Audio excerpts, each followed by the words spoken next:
Now, I think we have it, right? Go to combat and swing in, and we'll see the trigger of the Leonin Warrior. So whenever this attacks, create 2 1/1 white creature tokens with lifelink that are tapped and attacking. When those 2 enter, we have 2 impassioned orders, so we're going to gain life. For life. And then this will grow considerably. Oh, maybe 14 flyers, pretty good.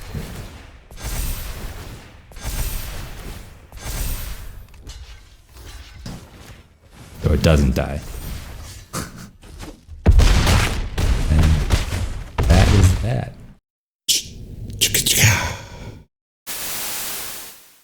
Hey there, cons. We're going to do something a little different. We're going to play Keep the Peace, the 5-color challenge. I kind of step through these, try to see the illustrations that Magic Arena trying to force the player to step through, and then I'm going to add a little bit of layers or depth to it best I can. Start from the beginning. Alright, so they played a mountain, right? Tapped it. The upper right of this card requires 1 mana. When this creature becomes blocked, create a 1/1 red goblin. So I'm going to play one of our lands or mana for turn. And we have planes. Do not have cards that cost 2 or 1 mana, so we're gonna have to wait a turn. Alright. They played another in-street cadet. Now we play another land. So we have 3 choices here. We have Hallowed Priest. Whenever you gain a life, put a 1/1 counter on this creature. We have Impassioned Order. For another creature you control enters, you gain a life. And then we have Moorland Inquisitor. So it's a 2/2, a 2 and a white, and it gains first strike. Typically, I'm going to put out pieces that will help develop our game plan early. Out of these 3 options, Passion Order seems to be an enabler, so I want to put that out first. The reason you might not want to do that is in case your opponent has burn. So red typically will have spells that for 1 red mana deal 2 damage to target creature. That could be at instant speed. So I could try to play something else out instead to get around it, but I'm banking on our opponent doesn't have it.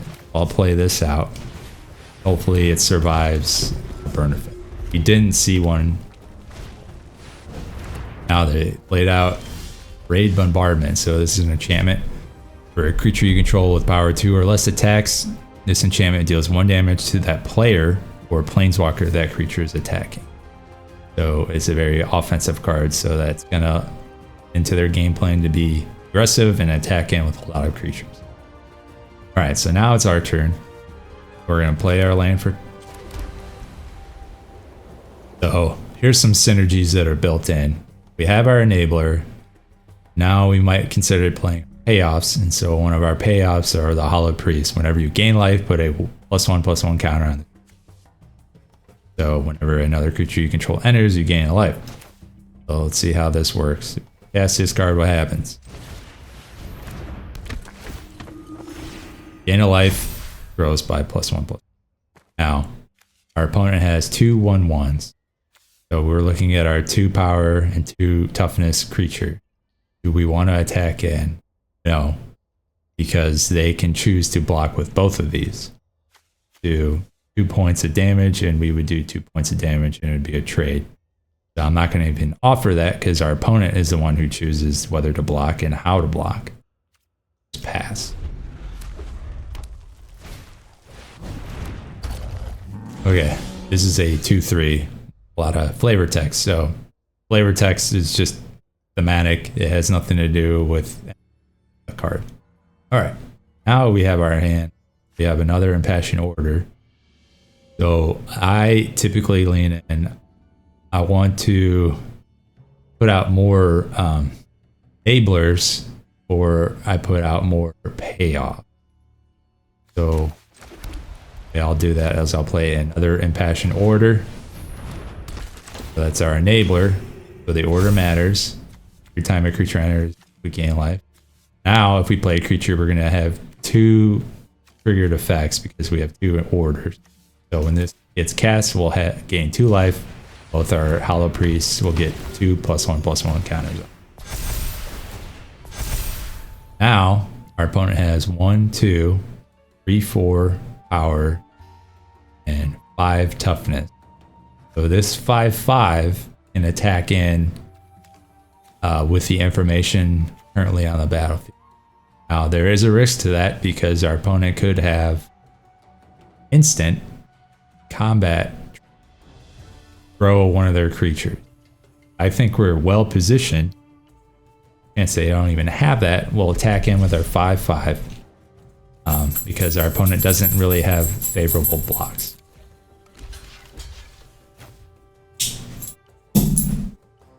So they chumped, right? So they chumped twice. So they do 2 damage to this, and we do more damage to them. Okay. So our opponent isn't looking good. They're playing a card that rewarded for being aggressive and positioned. We'll go ahead and play our land. We're going to grow our Hallowed Priest here.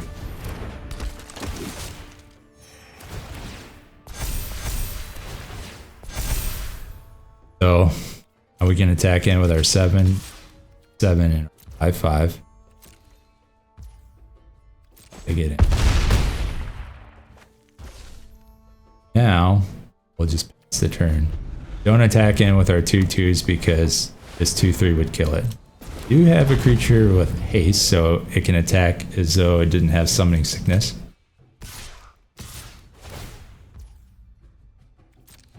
We're well positioned. We don't really need to block.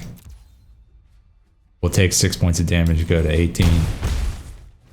They're at 8, so they're dead on the way back. We'll play out our powerful effect. And they don't have any blockers. Back in with all. There you go. If you're enjoying the content, please consider liking the channel or subscribing to the video.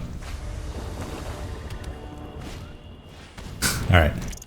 Our opponent played 1 mana and this creature has Death Touch. Any amount of damage to a source with Death Touch deals to a creature is enough to play our land for turn. We don't have any 1-drops, so we pass.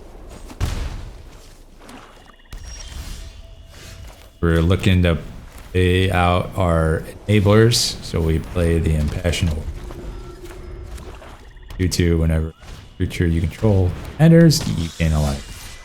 We don't want to trade, so we'll take the 1. They played out like your Cold Blade. Whenever a creature an opponent control dies, put a +1/+1 counter on this. What grows over time as our creatures die. Play a land for turn.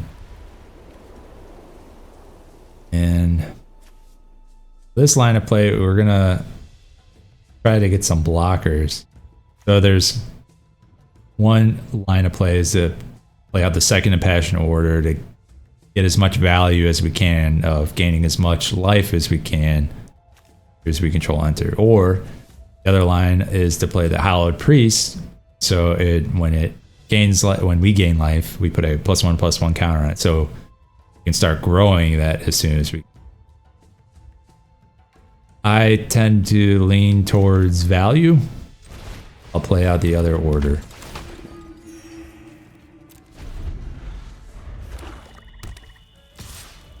So no blocks against the Death Touch. We can take that 1 point of damage, no problem. Alright, so now we can pay our payoff card. So when it enters, we have 2 triggers on the stack to gain life. Creature entering our battlefield, and again it grows to. We can attack in once 1. Alright, so it doesn't appear our opponent has tricks at instant. Oh boy. So now they have their Sengir Vampire, 4/4 flyer. Whenever this creature Whenever a creature dealt damage by this creature this turn dies, put a +1/+1 counter on. So we got some options. We have access to 5 mana. We either have an enchantment aura, gives creature +3/+3 and flying. So that might work well against the vampire. Otherwise, we don't have a way to. And then we combat trick, target blocking, blocked creature you control gets +2/+2 until end of turn.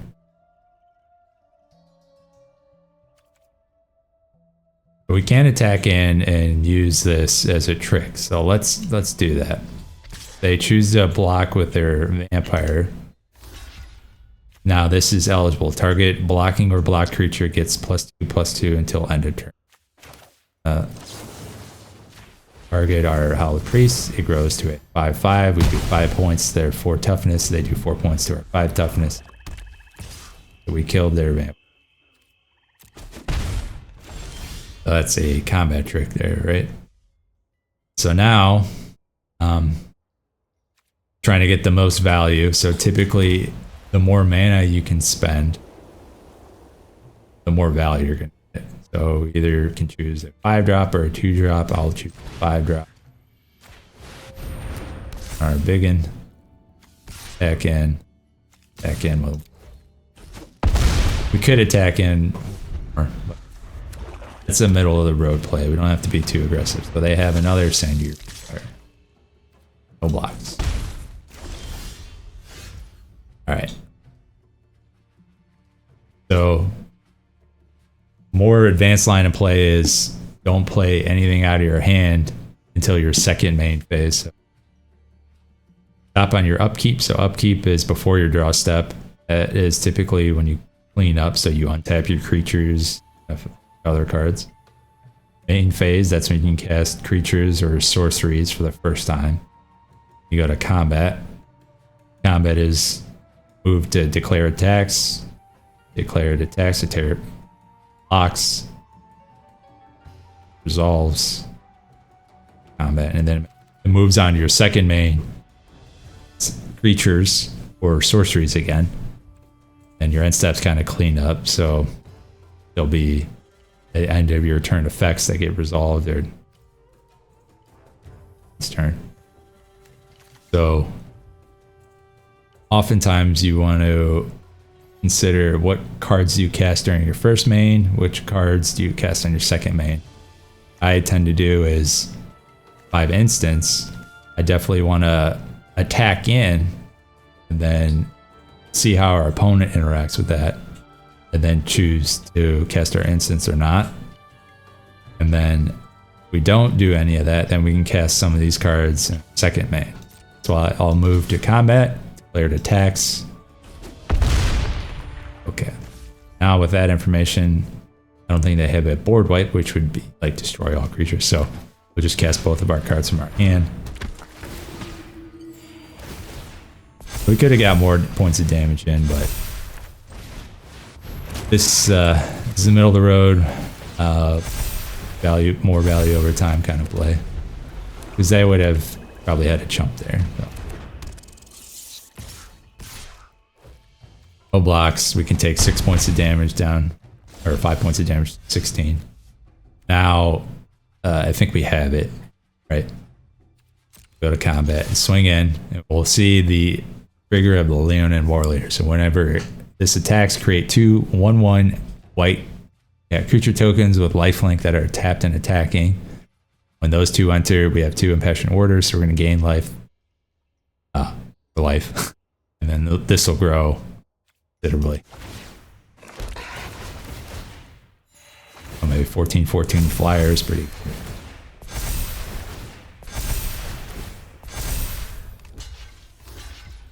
So this 1/1 Death Touch is going to trade with this 9/9. Going to do any point of damage is enough to destroy it. So that's the strength of Death Touch. This doesn't have trample, so no points get through.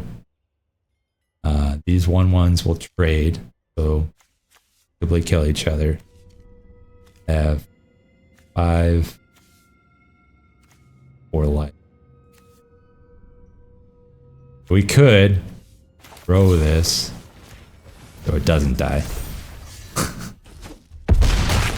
And that is that. We're going to take some of the color challenge decks and take a closer look at them. Plan on speaking to you as if this is your first time playing Magic, and I happen to be at the same table as you, trying to offer additional insights. Anyways, this is the deck. So a deck has 60 cards in it. 23 to 27 of it will be lands in a standard 60 card deck. In the deck, you're going to have two main types, creatures and non-creature spells. Creatures have power and toughness, and they are intended to be in the way of your life total. So they're going to be your minions that help preserve your life. If you get your opponent's life to 0, then you win. So I've separated the deck into two, creatures and non-creatures. Non-creatures, depending on the type, will either resolve and then go to their graveyard, which is your discard pile. Otherwise, they might stick on the field, and that would be called a permanent. So anything that goes on the battlefield is a permanent. So I'll break that down further, but I'm just going to explain some of the creatures and some of the essentials behind them. So this card, Charmed Stray, cost 1 planes. So if you tap a white mana source, that means just turn it sideways, and you get to put this on the battlefield. Enters with Summoning Sickness, so you can't declare attacks, but it is able to block, assuming it enters the battlefield. So if it's vertical, then it's able to block. If you wait until your next turn, then it can turn sideways or tap and attack. So I'm not gonna get too far in depth here, but this is a 1/1. So the first number is its power, and the second number is its toughness. Power is the amount of damage or strength it does to an opposing creature or player. Then the second numbers, you can consider their health or their armor. So it can receive that much damage before it dies. So if it gets to 0, then you have to remove it from the battlefield and put it in your graveyard because it dies. All right. So this Charmed Stray is a 1 plains, a 1/1. And it has lifelink. So without getting too far into the mechanics, lifelink is something that if it deals damage, you gain that much life. And then this enters, so oftentimes there will be enter the battlefield effects. When this enters, you put a 1/1 counter on it. So it's got a base power and toughness of 1/1. And then if it enters, you put a +1/+1 counter. So typically around the card table, we'll use some dice, and then that is a permanent, so it will grow every time a Charmed Stray enters. There's 4 of them in the deck. You can have up to 4 cards, same name deck, other than basic lands. 25 of them. That is Charmed Stray. All right, so as you can read from left to right, these are increasing mana cost. So this costs 1 white. These cost 2 mana, 1 being any color. You can use any of the 5 colors or 6 colors, and then including waste. And then you need at least 1 white to play it out. So again, it's a creature with power toughness 1, but this mechanic on this card is double strike. So it deals both first strike, which means damage that gets in before regular combat speed, and then it does regular combat damage. So this 1/1 effectively becomes a 2/1, assuming it survives the first strike damage. So if this goes unblocked and it gets into an opponent, it can do 2 points of damage. A Hallowed Priest. So this is another 1/1 for 1 generic. I'll use that interchangeably, generic or colorless, and then 1 white. So whenever you gain life, you put a 1/1 counter. So There's going to be, in white, you're often going to do things like gain life or play cats or play soldiers. And so there's these things called synergies. So all of these, ideally, you want your deck to feed upon itself. So it strengthens and grows the team, built-in synergies. So if you gain life, this grows by an additional +1/+1. Passion Order, speaking of life, this is a 1 white, 2. Whenever another creature you control enters, 1 life. So some important things on this card are, it's a creature that you control. So only creatures on your side of the battlefield, not creatures your opponents control. And then every time a creature enters, you gain a life. And so the keyword there is you. Your opponent doesn't gain life, your teammate doesn't gain life, it's you. That's Impassioned Order. Moorland Inquisitor, so this is a 2/2 for 1 and a white. And then on this card, there's something called an activated ability. So it costs 2 mana to play this creature, but if you were to have extra mana, so 2 and a white, you can pay into that and activate this creature's ability, which gives it first strike until end of turn. So this 2/2 can deal first strike damage. So before normal combat damage is dealt, this kind of sneaks in damage preemptively. So if you happen to do 2 damage to something with 2 toughness that doesn't have first strike, like an Impassioned Order, this would kill that creature, and this would survive because first strike damage gets in. We'll see that when it gets played. Angel of Vitality, so now we're in a 3 slot. This is 2 colorless and a white. It's a 2/2 flying. So flying are creatures that go overhead. Only other creatures with flying can block, or creatures with the mechanic reach. So those are ground-bound creatures that can reach into the sky to block. But they don't attack as if they were flying. Make sense? All right. You would gain life, gain that much life +1 instead. If we happen to have an Impassioned Order and it says whenever a creature enters, you gain a life, play out the Angel of Vitality. It reads, just read the card, you gain that much life +1 instead. You would gain 2 life for this entering. And then you start with 20 life total, but as game progresses and you happen to get 25 or more life, this creature gets +2/+2. So it would be a 4/4 through flying. Leonin War Leader.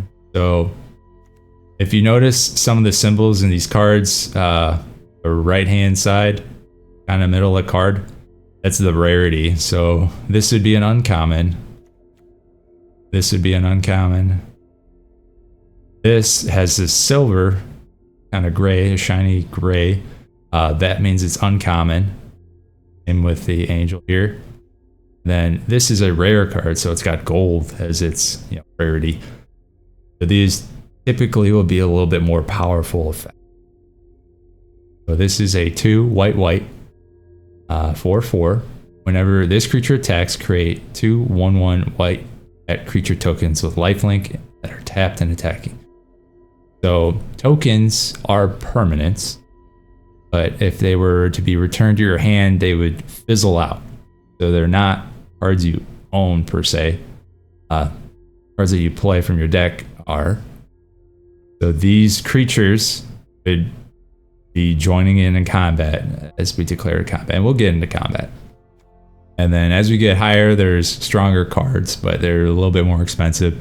So Sarah Angel is 3 white, so 4/4 with flying and vigilance. So vigilance means it doesn't cause the creature to tap when it's attacking.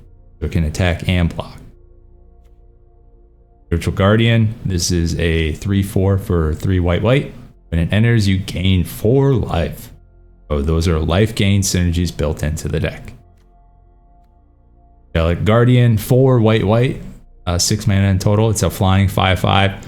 Whenever one or more creatures you control attack, they gain indestructible until end of turn.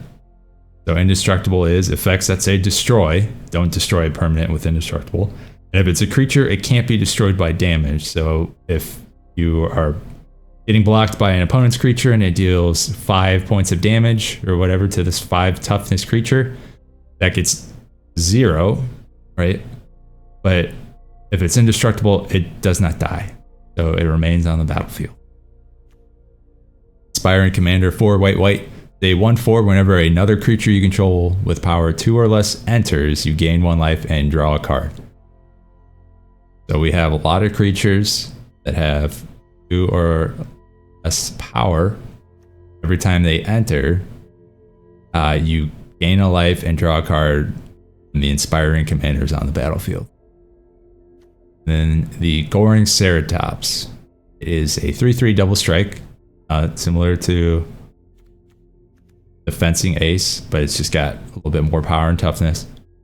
Whenever this creature attacks other creatures you control, gain a double strike until end of turn. So more points of first strike damage, so that's what we call evasion. So anything that kind of gets around a head up block from your opponent's creature makes it a little bit more difficult to go flying or first strike, double strike. Okay, so those are all the creatures in the deck. Now, there are non-creature spells. So anything that you cast from your hand other than a land is a spell. The spells in the deck are permanent or non-permanent. So creatures count as permanent. Some other permanent types are enchantments. So one example of an enchantment is pacifism. So this, you want to typically target your opponent's creatures. You enchant that creature with your card, and then an enchanted creature can't attack or block. So we're going to have back and forth with combat. We're going to have creatures, right? They want to declare attacks and to reduce your opponent's life total. This, if it were on a creature your opponent controls, they're not unable to block or attack. So assuming this enchantment remains on the battlefield, those creatures are kind of removed from combat. That's a game plan to try to get around, creatures your opponents deploy. And we'll see that. Another enchantment. So this is an aura. So it says aura, you typically enchant a creature. So this is going to be targeting one of your own creatures. It gets +3/+3 in flying. So it'll strengthen its power and toughness, and then give it flying mechanic. Now the difference is, this is a static effect. Notice it doesn't say give creature +3 +1/+1 counters. It says gets +3/+3. So that always happens to that creature, assuming this enchantment remains on it. Okay. And then other than permanents, there are non-permanent. So some examples of those types are sorceries and instants. Get into those, but those are spells that once you cast them, rather than remaining on the battlefield, they go to your graveyard. So they're removed from play. So yeah, as you can see in the middle of the card, instant. So this means you can cast it at any time. On your opponent's turn, assuming you have the mana for it. You can do it during combat, after combat, pre-combat, all right, any stage of the turn, and we'll get into that stage. But this card reads, target blocking or blocked creature you control gets +2/+2 until end of turn. So the conditions need to be met that something is being blocked or blocking for it to be an eligible target. What this does is, till end of turn, gives it +2/+2. So that is not 2 +1/+1 counters, but instead a static effect that remains until the end of the turn. So we're going to use this as a tactical advantage, right? We're going to, with some of our stat lines or the mechanics built into our cards, try to play this out to get a little bit more advantage in the exchange with opponents and our creatures. So during combat, you might assign this to something with a first strike or double strike, and that way it is a combat trick to kind of get around what your opponent's plans were at instant speed, so at any time. And we'll see that played out. And then other non-creature and permanent type is a sorcery. Sorcery is a slower spell. This you can only cast during your main phase. So as you're playing out creatures, some other enchantment effects, this is when it's eligible to be played during that phase of your turn. So you can't do it at any time, but this sorcery says tap all creatures your opponents control. Creatures you control gain lifelink until end of turn. What that does, if you're trying to close out the game, your opponent has a bunch of creatures. What you do is you cast this before combat, turn all of their creatures sideways so they're unable to block, and then creatures you control gain lifelink. So if you're desperate enough and you need to gain life, all your creatures get lifelink, so when they deal points of damage, they gain that much life. And the last card in this deck is an instant, so you can cast it any time, assuming you have the mana to do so. 4 and a white, cast this only if a creature is attacking you. So this is, if you read the card, the conditions need to be met in order to cast it, and then it plays out as it reads. So this is a defensive card, right? If you're getting attacked, you can play this for 4 and a white. 3/1/1 white spirit creature tokens will flying. So these would give you what I would call like chump blockers. So 1/1 stat line on a creature is pretty small, but if you throw it as your opponent's creature attacking in, it absorbs all of that damage. It preserves 0 life total.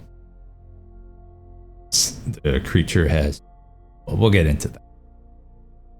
Right, so that's the deck. There's creatures, non-creatures, permanents, non-permanent, instants, and sorceries. So instants are really fast, cast at any time. Sorceries are really slow, and only cast during your main.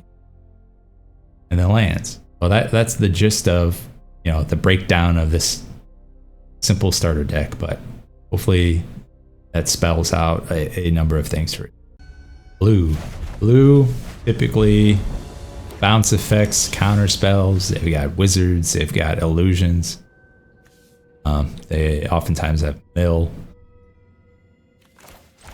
We have 1/1 drop, we'll play it out. Lifelink. When this enters, put a 1/1 counter on each other creature you will name. Okay. Again, we'll our enabler first, the fashion order. Back in with our 1/1.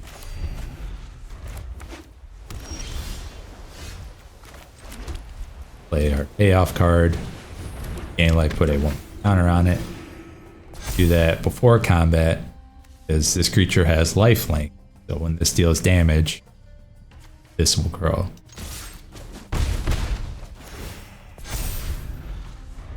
That's its second main phase, we would have missed. Oh yeah. Alright. Now we have a combat trick. We can attack in freely. So this 2/1 as it stands would do 2 points of damage to the toughness. Do 2 points of 1 toughness. But since this condition's being met, it's being blocked, and it's an eligible target to cast this instant, which gives it +2/+2 until end of turn. So this will grow to a 4/4. And then it survives the 2 points of damage. They lose their creature. Second main, we can cast out this creature. We kind of withhold a little bit of information. We lost 1 point of damage there, but it's fun to do things at instant speed. So they have a 4/4. We can probably attack in with our 5/5 and this 2/2 that can gain first strike. So the order we might want to do this in Not that it matters. Our opponent's tapped out, so they can't interact. We're going to do 2 effects here. And do the activated ability on this card, which you can do at instant speed. A 2 and a white. This creature gains first strike until end of turn. And now, as first strike and it's being blocked, so we can grow it. And it becomes a 4/4 with first strike. It deals first strike damage. Receives no damage because it killed the creature during first strike damage. And then this survives. So that's first strike and combat tricks. Good demonstration of that. So now this is a sorcery. You cast it during her first main. Probably what you do. Tap all creatures your opponents control. Will gain lifelink until 5 mana to do that. Attack in with the squad. Got there. So it was a good demonstration of first strike, combat tricks, casting cards during your first main or your second main. These are the little decisions and order matters that you have to pay attention to gain, that incremental edge over your opponent. Granted, these are, this is how you start the game, but this is a demonstration of how I think they want you to play this game. How I like to play it. All right, green. So green typically have feature heavy, beasts, things with trample, things with power 4 or greater, elves. They have, fight effects is their kind of form of removal. A lot of fun stuff. Greens is a very strong color. All right, we'll play out 1 land here. You have 2 drops. The fencing agent. It's got double strike. It's a 1/1. Remember, it deals first strike damage and regular combat damage. Oh boy. So they have a 1/6 vigilance reach. So this doesn't tap when it attacks, and then it can block creatures. Alright. So I think this is what they're trying to illustrate here. This 1/1 double strike seemingly can't get through to this 1/6 as it stands. But we've got tricks up our sleeves. This double strike, a 1/1, it becomes blocked, and we can use tactical advantage, which gives this creature +2/+2 until turn. This would be a 3/3 double strike. It attacks in, it's blocked by this Recluse, and it's eligible to get +2/+2 for 1 mana. And that would become a 3/3 double strike. So it deals first strike damage first for 3 points. And then it does regular combat damage for an additional 3 points. It does 6 points of damage on this 1/1 body with 1. So let's see if our opponent blocks. They do. So now it's an eligible target. Give it +2/+2 until end of turn. This 3/3 does first strike damage and regular damage. This guy takes 1, we deal 6 to that, and we got around. Play out our second fencing game, second main. So we can do that again. Tactical advantage, so we'll go ahead and do it. They're really drilling the point home here. So oftentimes you want to exchange creatures with your combat tricks unless it goes unblocked and you have lethal. That's when you might want to consider using this in other places. So we could have grown this to be a 7/7 double strike. No, I'm sorry, 5/5 double strike. So we could have done 10 points of damage. Instead, we'll get rid of their creature that's tough to get around otherwise. That's a pretty fair exchange. Oh boy. How do we get around this? Well, this is a form of a soft remove it, we'll call it. And a creature can't attack or block.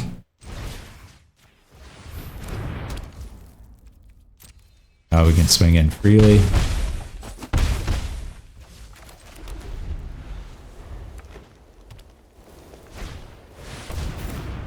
Alright.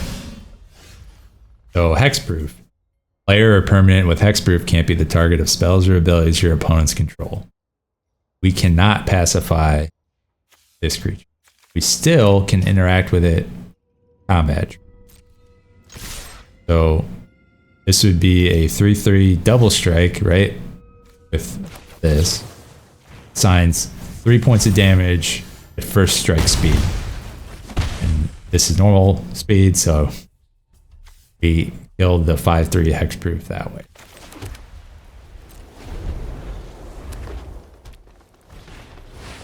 Oh, they have another one, but we have another pacifism.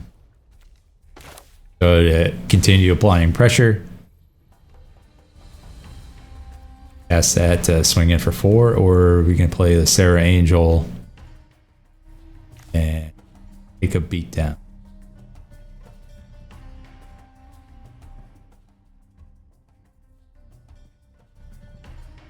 Now, there's a couple decisions here. I would default to cast as much mana as we can. Right? And we also want to develop our side of the board. So this, they won't be able to block because it has 4. We can either take 10 or choose to chump with one of these. And then our follow-up turn, we can use a pacifism on it, or there might be a better target for it. So we'll lean this way, not attack.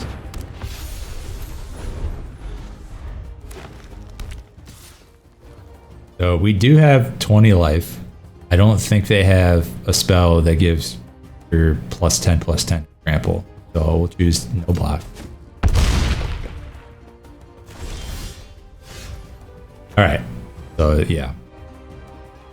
So Bellic reward. The creature gets +3/+3 NS. So we can give something, one of our fencing aces, 4/4 double strike. So that would be 8 points. And that'll do it. 8, 12, that's it.